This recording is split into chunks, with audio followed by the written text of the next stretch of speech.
দুইটা বাঘ আইসা ফজলুল করিম রহমাতুল্লাহ আলাইহির গাড়ির উপরে পড়ে গেছে। বাঘ দুইটা পড়ে পড়ে এখন কাছের উপরে থাবা মারতেছে, এইভাবে থাবা মারতেছে, কাছ সিবি মারিয়ে ফেলাইছে, ফাটলই ফেলাইছে।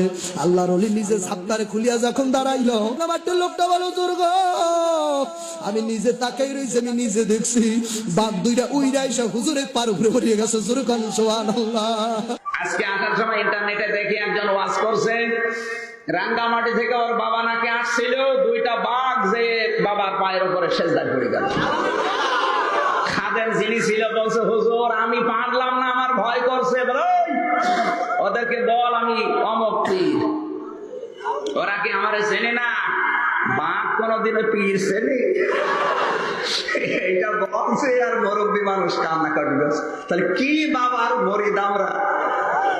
কমন সেন্সের কমন বাদ দিয়ে যদি সেন্স থাকে, তাতে এরকম গাছ